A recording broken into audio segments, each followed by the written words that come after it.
out there, but who knows? I mean, we're going to see what works, or he's going to change also. We all change. I changed a lot from when I first came to office. It's now quite a while ago. It's quite a while. My first term was great. We had the greatest economy in the history of our country. We're doing even better now. We're doing much better now than we did even the first term. And I can tell you some of my views have changed. And we had discussions on some things. I'm not going to discuss what they were, but that I feel very confident that he can do a very good job. I think he's going to be. I think he is going to surprise some conservative people, actually. And some very liberal people, he won't surprise them because they already like him. So following up on our last video, I want to give a full breakdown and analysis of the Mamdani Trump meeting because it's interesting. Conservative opinion is a little bit divided on this. I see some people arguing that Trump was way too nice to Mamdani. And while I understand where they're coming from, in my opinion, as Peter puts it right here, Trump threaded this needle perfectly because he neutralized Mamdani's entire movement and its momentum in one single meeting. And what are we talking about there? Well, first of all, you have the optics. I don't think it was exactly a great look for Mamdani to spend his entire campaign arguing that the other Democrats were not fighting hard enough against Trump, and yet there he is in the Oval Office looking completely emasculated, standing there like this and trying to grovel and apologize for past statements. It was just overall not a good look. But frankly, that's besides the point. The bigger picture I'm looking at, for instance, as we talked about in the last video, is the left-wing infighting that all of these recent moves are causing, right? Both because of the meeting with Trump and some of Mamdani's recent moves to now surrender on a primary challenge against Hakeem Jeffries. He seems to be groveling to people like Chuck Schumer and Kathy Hochul. You have a bunch of his leftist supporters saying, "You're a traitor, you sold us out, you weren't supposed to do this." And I am sitting back watching this and arguing to other right-wingers, okay, let this all happen, right? Take your hands off the table. Let the enemy implode amongst themselves. But perhaps the last point here that Trump further did a good job neutralizing was the left-wing populist aspect of his campaign. What do we mean by that? Well, as much as Mamdani is a pro-crime radical, he's certainly a race communist and many other bad things. One thing he does deserve credit for, and you can't deny, he ran very well in the campaign, was focusing his issues on affordability and like helping working people. Yes, even if his solutions are completely dumb and unfeasible to those problems, he definitely made some people who are struggling feel like, okay, you know, he cares about me in the same way Trump as a populist feels like he cares about me. So if you are at all concerned that, hey, maybe the left is going to steal the populism aspect from us, right? I thought that Trump basically kind of unifying, but also not really on this issue of affordability, sort of took that issue off of the table for the Democrats in 26 and 28. And we'll kind of explain what we mean by that. But overall, right, I thought this was handled very well. But nonetheless, we'll get into it here today, guys, because you have Mamdani on one hand, you know, backtracking on some of his radical rhetoric. You do have this discussion over affordability, which we'll address. Again, I don't think that Trump is becoming a socialist. I think he's actually playing very smart politics with this. And of course, kind of briefly recap on that left-wing infighting this is all causing. So let's get into the Mamdani Trump meeting. First, though, do us a favor. If you enjoy our content, make sure you hit that like button down below and subscribe to the channel if you are new. And that said, I mean, it just, of course, starts from the beginning where they asked Mamdani, hey, you know, you called Trump a fascist, you called him a despot. What do you have to say about that now? And it's actually pretty funny. So take a listen. Came back again and again to what it could look like to lift those New Yorkers out of struggle and start to deliver them a city that they could do more than just struggle to afford it, but actually start to live in it. And I've been called much worse than a despot, so it's not that insulting. But maybe I think he'll change his mind after we get to working together. Yes, please. To Stephen Nelson. He asked about your comment calling the president a fascist, and your answer was, both President Trump and I have been clear about our positions and our views. Are you affirming that you think President Trump is a fascist? I've spoken about... That's okay. You can just say yes. Okay. All right. Okay. It's easier. It's easier than explaining it. I don't mind. Right. So are you starting to see what I'm talking about? First and foremost, I think Trump completely owns this room, right? Look at the optics, for instance. He's sitting in the chair. Mamdani is awkwardly standing off to the side. He looks visibly uncomfortable while Trump is, of course, cracking those jokes. But on a bigger picture, right? So you could say, oh, I wish this would have been like the Trump-Zelensky meeting where they're going after each other, they're screaming at each other. But here's the thing. Even if that would have been maybe a little more satisfactory to conservatives, you know who would have been super satisfactory to? is the leftists, right? Keep in mind, Mamdani is this big icon of the Democrat establishment is failing. We need hardcore socialists like this who will fight harder against the Trump administration. And then in this meeting, right, through the way Trump is handling it, he's completely disarming Mamdani. Mamdani's looking weak. Mamdani's kind of groveling a little bit to Trump. They ask him, hey, do you think he's a fascist? And Mamdani could just say, yes, I'm not surrendering on what I believe. But instead he's like, no, what I've said. And then Trump steps in and is like, yeah, you can call me a fascist. Say whatever you want, right? Like, that's a power move by Trump. So, people can argue what they will. I'm just going to make the case that, again, I thought this was well handled. And sure, like, if you fought with Mamdani and that catapulted his popularity in the Democrat Party, I mean, you could argue that might be a good thing because you want the Mamdani progressives to win in 2026. I've said that as well. But at the same time, kind of in this moment, in his little honeymoon period, don't give him more ammunition, I guess was the approach by Trump. And I understand that too, right? And I think if that's what he was trying to do here, actually did a very good job of it. But all right, let's move on to more weakness and backtracking from Mamdani, which you'll notice a lot of in this press conference, where, for instance, Jack Posobiec asked Mamdani about the property tax policy that you may remember he proposed in the past, right? He wants to raise the taxes on white people and white neighborhoods. And take a listen here as Mamdani tries to do the spin, do the backtracking, and it doesn't really work. A number of times about it on the campaign was shifting the tax burden for property taxes from what he called minority communities to white-based communities and putting more taxes on white people. I also noticed that in your acceptance speech you didn't mention anything about America or Christians or white people in general, and so I didn't know if that was one of the policies that you guys had spoken about. We focused on affordability. We focused on the cost of living crisis. What I will say is that I am very much interested in property tax reform because what we see right now in New York City is a system that is so inequitable that it can't even stand up in court. And the president and I spoke about the importance of not only building more housing, but also making sure that regulation of housing is something that is manageable to actually get through and not the cause of yet another weight that we see in our city. city. But to be clear, you're continuing this idea of race-based property taxes. No, to be very clear, that's what you said. No, the use of the term was a description of neighborhoods, not a description of intent. So you intend to tax the whiter neighborhoods more? No, we intend to create a fair property tax system because we want a New York City that is not only fair and equitable, but also one that every New Yorker can afford. Yeah, so first of all, Mamdani absolutely still wants to tax white people at a higher rate, but there you have him kind of pathetically trying to reframe the issue. And of course, you notice the entire time exactly what I'm pointing out. Do you see how Trump was like grinning and laughing and smiling the whole time as Mamdani stumbles over that question? Why is that?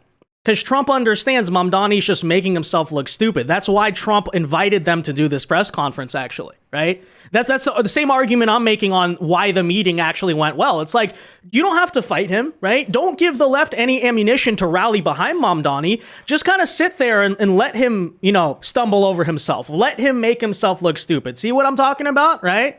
And at the same time, let those leftist voters say, why is Mamdani and Trump saying nice things about each other? Mamdani sold us out. Like, just allow all these things to happen.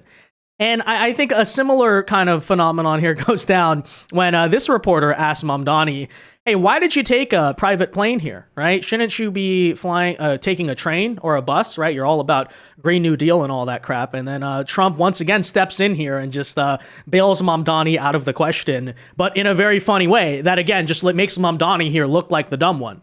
Here, aren't trains greener?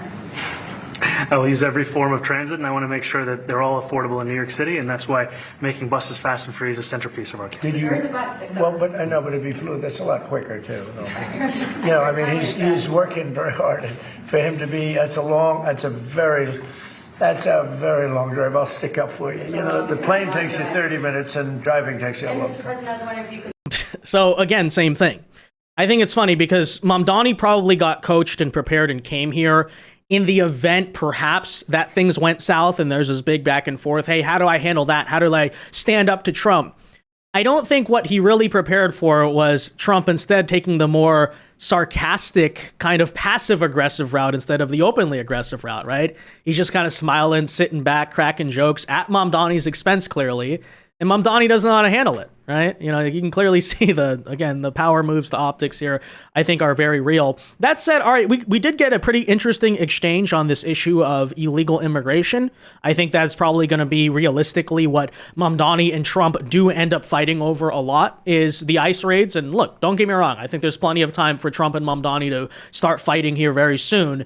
But, you know, this is interesting. Take a listen. You both have differences when it comes to ICE agents in New York City. Mr. Mamdani, you call ICE a rogue government entity.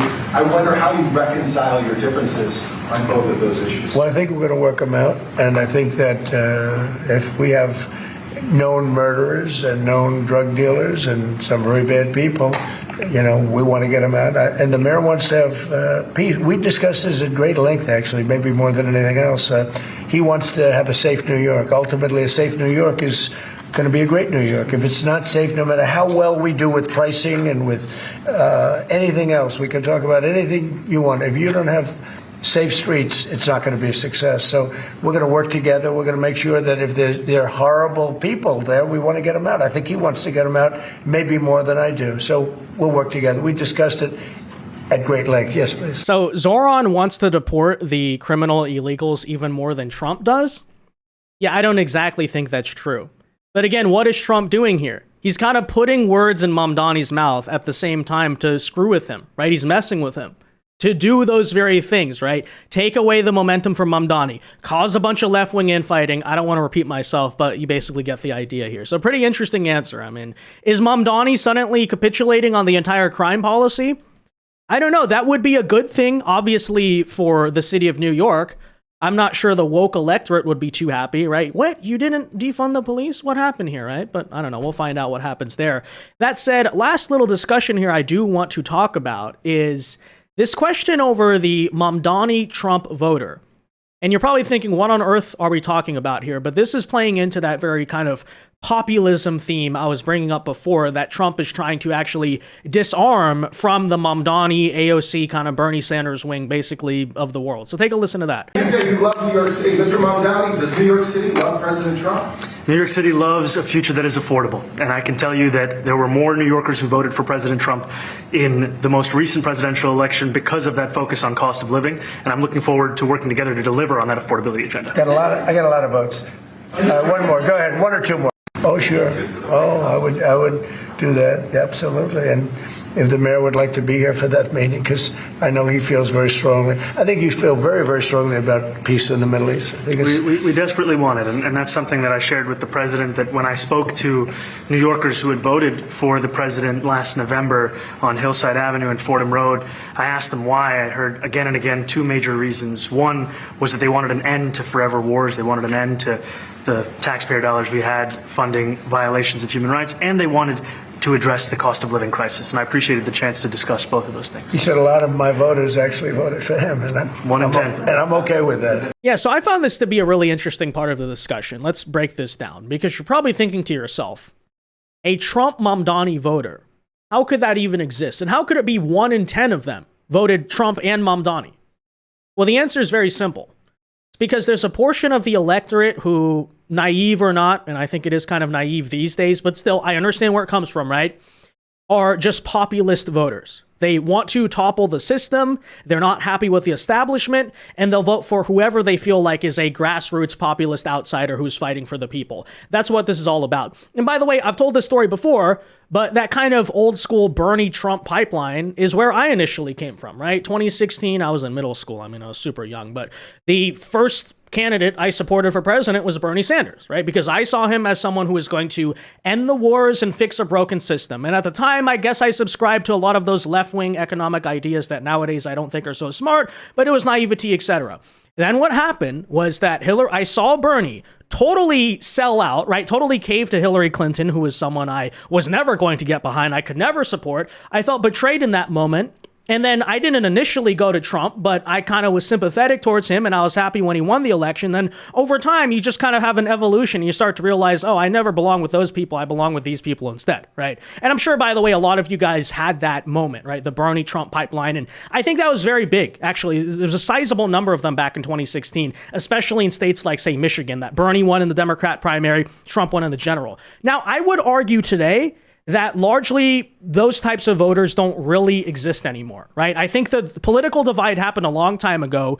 You saw a lot, like in 2020, for instance, Bernie went totally woke, AOC, etc. Like the progressives, instead of fighting for those like working class populist issues, more went on to this like gender and race stuff. And, you know, as I said, 1 in 10, that probably used to be like 1 in 5 or 1 in 6, right? But it's still important to point out, right? As much as I would argue that coalition today is no longer feasible, and we have some strong disagreements on things like, say, immigration that just simply could never be resolved, and the economic ideas, by the way, I don't agree with either, but still, but okay, fine. That 1 in 10 voters do exist, and sure, there's like a coalition of Americans, of independent voters, of populist people, etc., who still care about this affordability issue, and that's why they voted for Trump.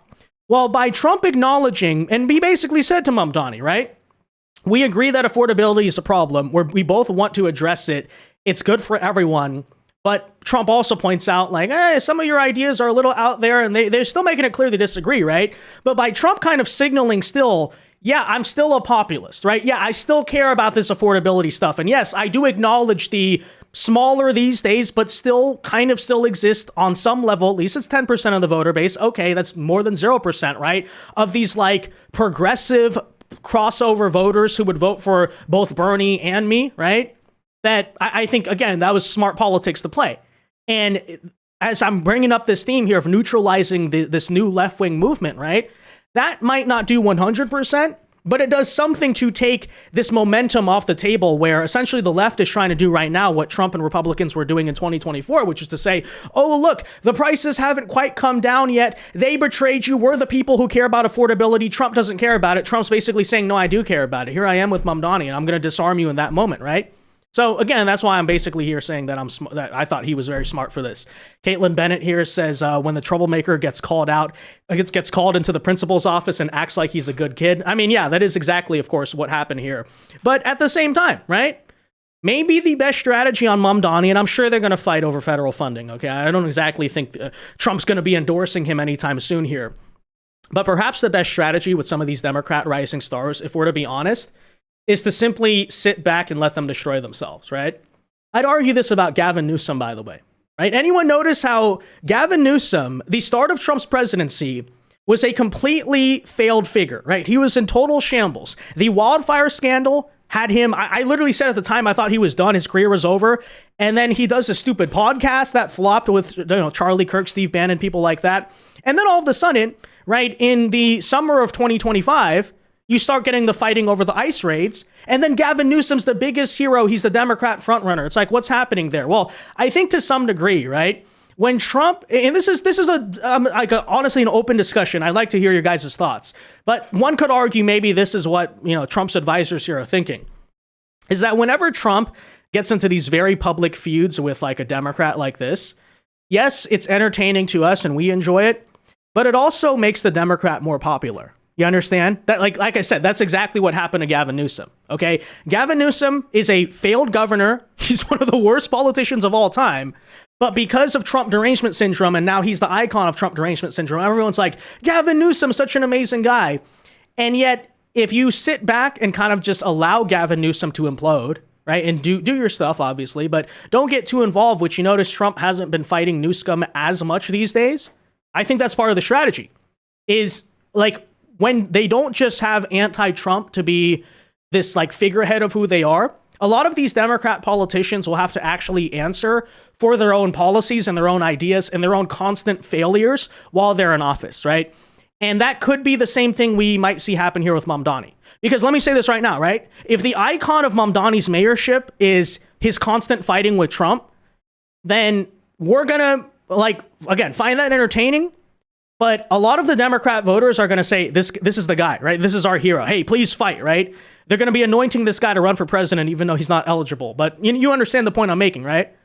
But if the alternative strategy is, hey, play around with federal funding, do what you got to do, but basically either let this guy fail because he doesn't implement any of his campaign promises, or let him fail because he does, and his campaign promises are totally not what people were expecting, like they would work like, right?